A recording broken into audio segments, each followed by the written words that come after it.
So it's Tuesday. Oh, yeah. And if you're watching the weather at all, or if you saw those pictures at the beginning of this, or the one picture at least, you see that we have some snow coming our way. Depending on what forecast, depending on what model you look at, it could be a lot. Well, around here, a couple inches is a lot, but you know, we've seen people talking about a foot and a half. That's a lot. So today's Tuesday. Storm's coming in Saturday. So this is what we're doing. I tell you what, this little saw is great for doing this kind of stuff. These are just limbs we have stacked up here. See the little raised bed here. This is where our garlic is. I'll probably end up taking the greenhouse part off it so that it doesn't get crushed by the snow, depending on what the snow is doing. Of course, Annie. But, you know, I'm really trying to stay away from using the P words. You know, because we're trying to do things in a lifestyle manner.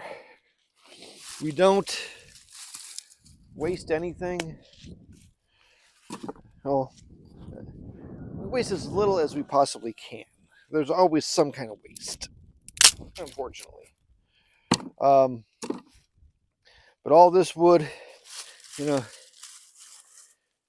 it's going into our house. It'll be burned inside. Whether it's used as kindling or nice round that just kind of sits there and burns for a while. It's not a hardwood, but it's still wood. It'll still burn, still create heat.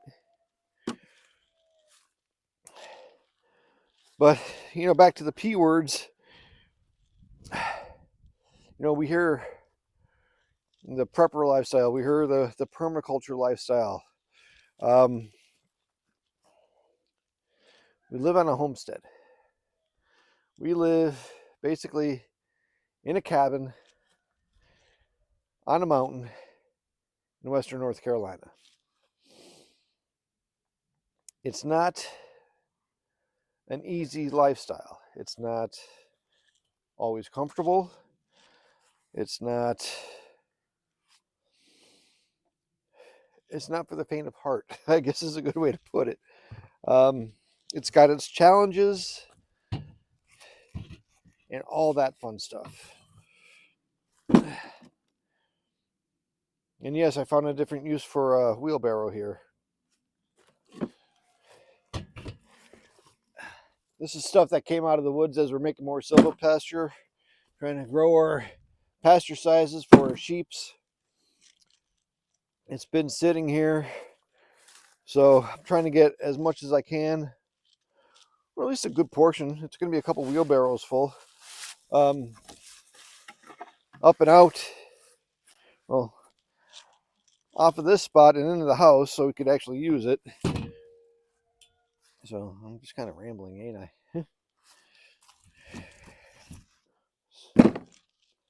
So I'm here just cutting up some old branches, trying to think of some pearls of wisdom to pass along.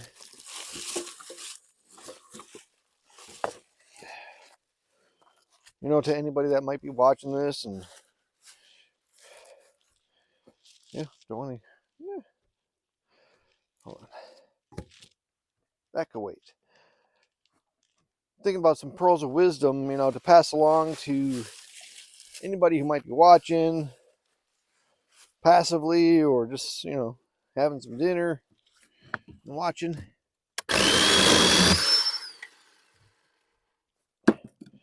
Because I know a lot of people are into the preparedness lifestyle or the homesteading culture, and everybody passes along some information about, well, you got to be prepared and all this, and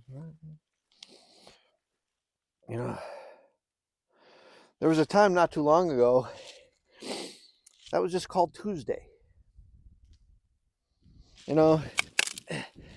Being prepared for what's coming up on the weekend. Yeah, it was just Tuesday.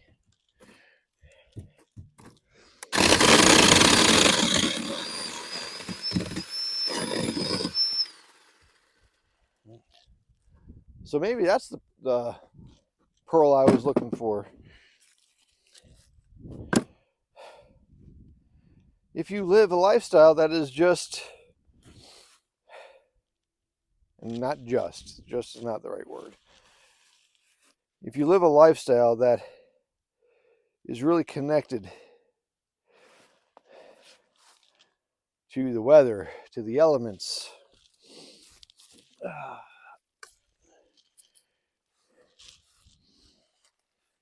if you're not all about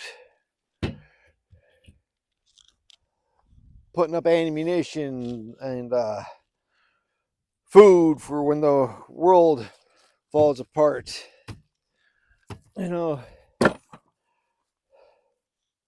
if you're more living a life that it doesn't matter if the world falls apart, it's just how you live. When things happen, you don't get caught off guard or in a state of panic because you don't know what to do next. Now, we've been very fortunate over the past couple of years to always seem like we're a little bit ahead of the curve as far as what's happening in the world.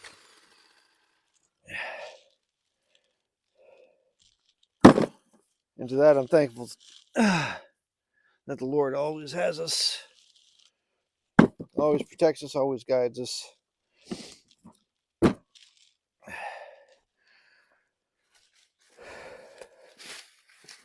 Now, whether we're always paying attention to that or not, that's a different story. But we actually learned that lesson again not too long ago, a couple days ago, with the last freeze we had. We just didn't do all the things that we needed to do, and this is what happened. I'm going to put a little video in here, just a little snippet about a repair that we had to make in one of the cabins. So as you can see, a lot of our plumbing here at the cabins are still kind of old. This is CPVC, so this is the predecessor of PVC, which, if you look at it the wrong way, it'll just shatter. So the other day, it didn't get above 23 degrees, and, it got down to about 11. And this is what happens if you don't properly protect your pipes in the cold. Yeah, it just kind of shattered. Not only did it break in half like that, but it shattered through here. And it actually cracked up in here too, in this piece. So that's the latest repair job that we did on plumbing. So that happened. But we have a Band-Aid on it. Amy's actually cleaning the cabin. So that happened the day after the tenant moved out. So life happens. But this weekend, if you're southeast, east coast, they're saying Texas, Oklahoma, we got a big weather event coming in. It's been cold. It's going to be colder, and it's going to bring precipitation in the form of rain, sleet, snow. Hopefully not freezing rain, because freezing rain is bad for everybody, no matter where you're at. So we're doing everything we can to make sure everything is going to be satisfactory. Now, everybody has a different definition of what that actually looks like. We got to make sure that the wellhead doesn't freeze. If we lose power, we have enough backups where we could keep the freezers going, keep the fridge going, and everything like that. Yes, we live a lifestyle that is accommodating to all of that, but there are some holes that we still haven't filled. But big thing is making sure that we have water for all of the animals. Even if we have snow, doesn't mean we will have water for the animals to drink. Ready? Over here. Go get it. So that's one of the things we have to make sure that we take care of. If we lose power, it's okay for the house, but we do have tenants that we're concerned about. So we have to make sure that we have enough resources for the entire mountain community. So maybe I'll walk through some of the things that we're doing in this video, and then we'll do a follow-up either during and or after the snow comes through this weekend. So I apologize for my babbling. Hopefully some of it made sense, but enjoy the rest of this video.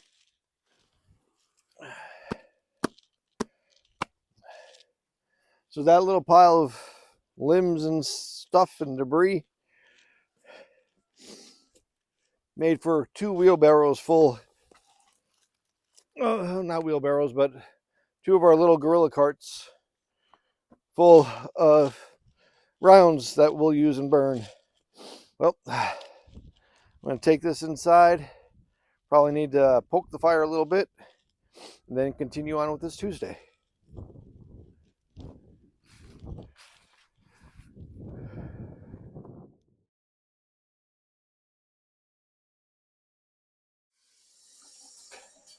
And now, since the weather has been so cold, I mean, it does get a little bit above freezing, but it's for like an hour or two, not for very long.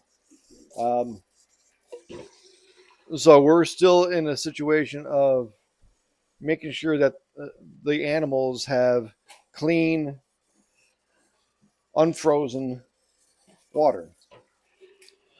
So pretty much in the afternoons, what I've been doing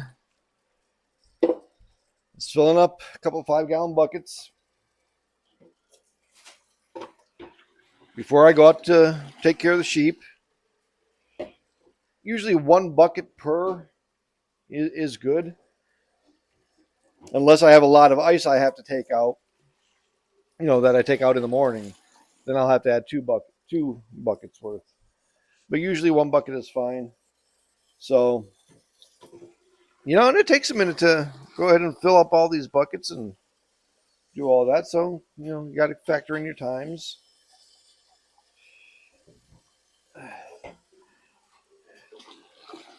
And unfortunately, I got to do it right here in the kitchen because that's the best spot to do it, to be honest.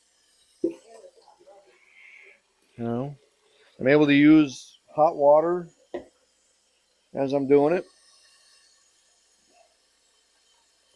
So, a lot of little factors to consider on this Tuesday.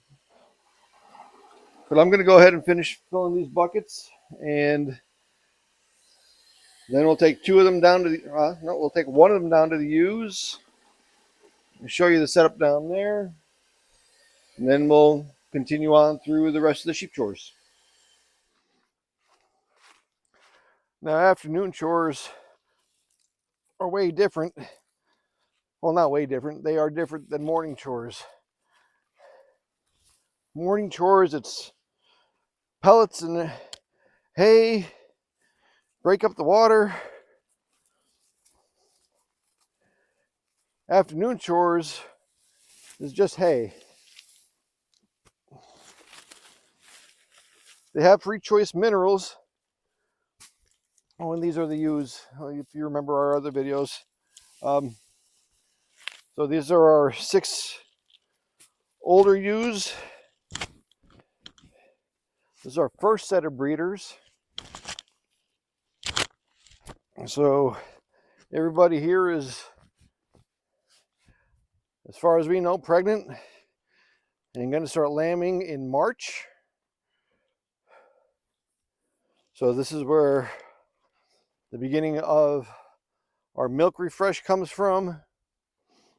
And lambs for sale. If you'd want a pregnant ewe, you might consider one of these ladies or 2. But they're not cheap because it's a mom. They usually throw twins. So you're basically getting 2 or 3 for what you're paying for. And you don't have to deal with the ram. So that's why a pregnant ewe is usually more expensive than just a ewe lamb, because all the work's already done for you. But as you can see, I mean, it's in the mid-30s, so it's not really super cold. But we're still taking ice out of here. That'll be fine. You know, I do try to remove some of the ice so it's not quite as bad. Usually leave some in just because.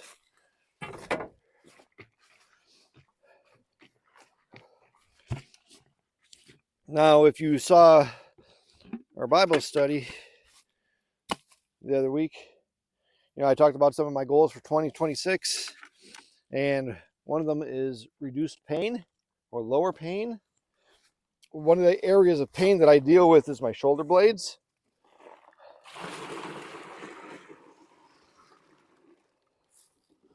So I'm really working,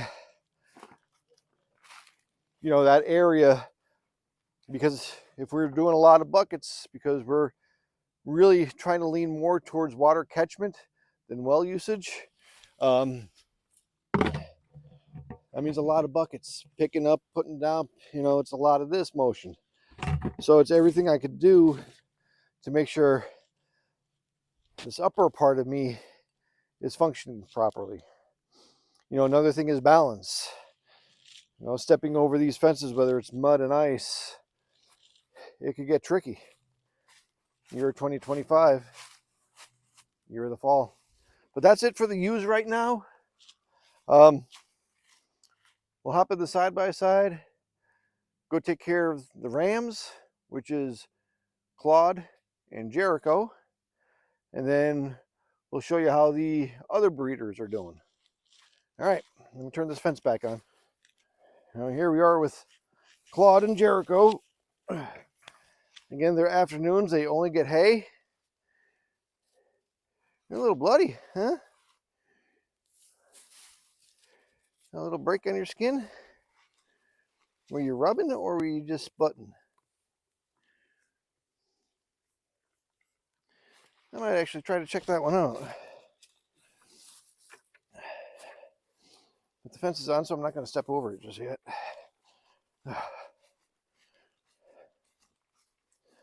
You can see this Energizer gets a lot of sun. Never have to worry about that one, unless it just dies, or it's too cloudy.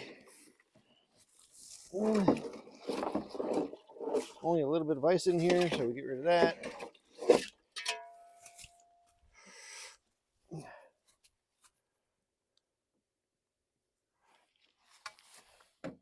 Dogs are trying to figure something out.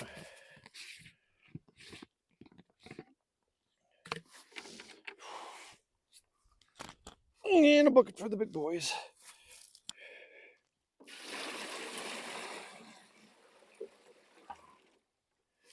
There.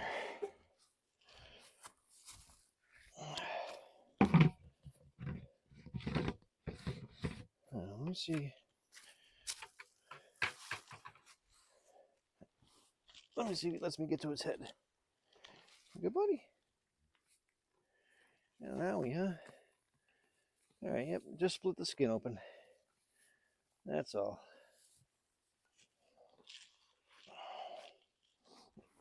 Ugh. Who knows? They've actually been doing really well, so, but they are rams, so.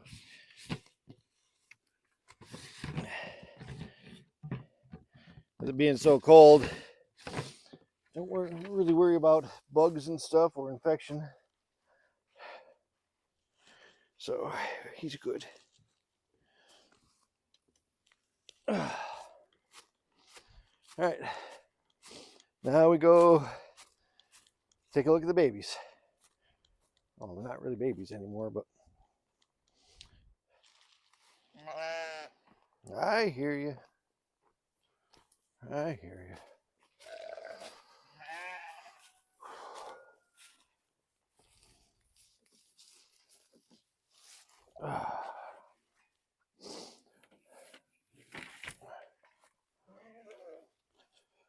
Now here we are at the littles, the breeder sets that we have. So we have 2 Tasty, Pepper, Nellie, and Margot. I'm not really liking 2 Tasty's behavior. He's not bad. He's just antsy. And he gets antsy, the girls get antsy. He was doing really good for the first couple weeks, but I'm assuming the girls are now out of heat. So he's kind of back to his old behaviors, running around in circles and not knowing what's going on, doing his head thing once in a while. And that's definitely not acceptable, especially if you have somebody who's pregnant.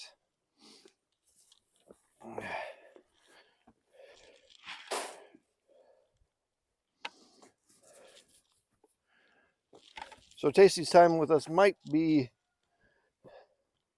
short-lived. And he might actually live up to his name.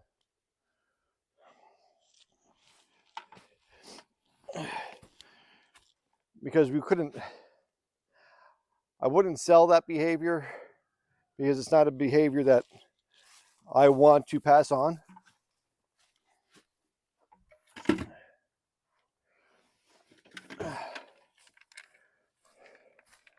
But what we do here is Pepper always gets fed first.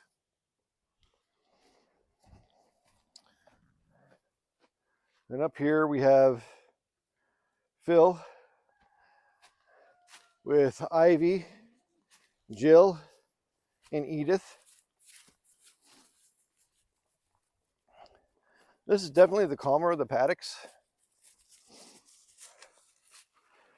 Phil and Pepper are brother sister, and their personalities are so similar. Come on, Phil. I'll get to the bowl.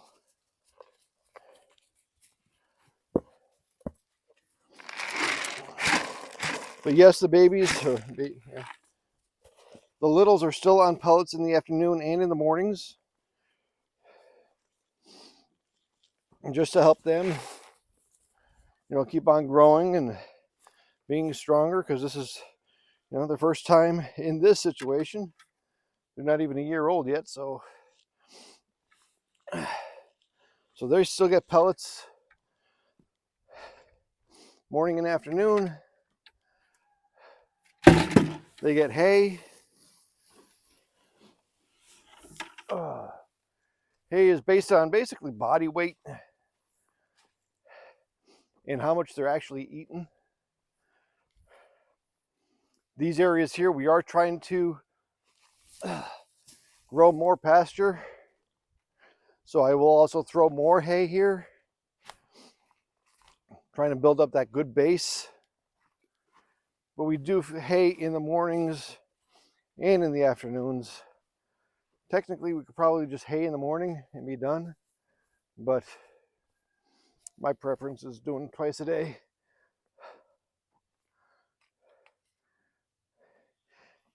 It also gives me a chance to check everything before bedtime, you know.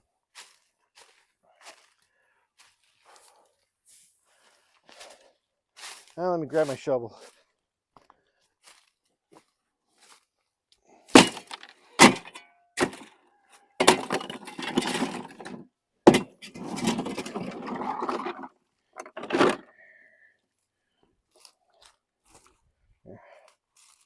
See that? That's why I take the ice out.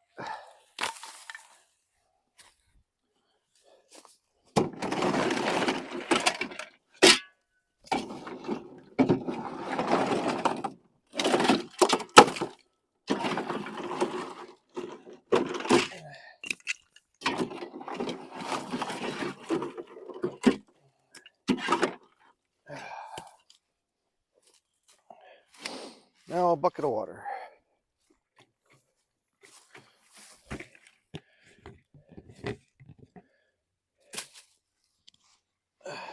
Here you go, sweetie. Plenty.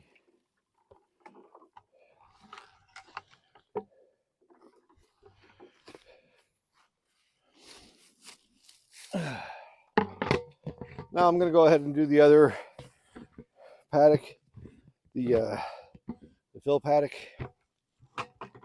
But you don't need to see that. It's the same thing. But this is, what a normal day in the afternoon kind of looks like. Just a random Tuesday.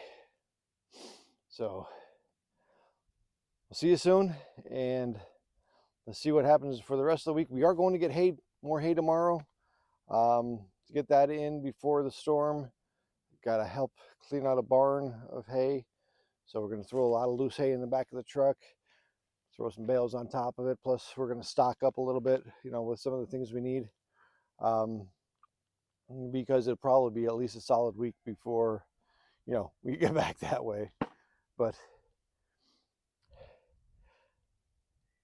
we'll talk to you on the next one.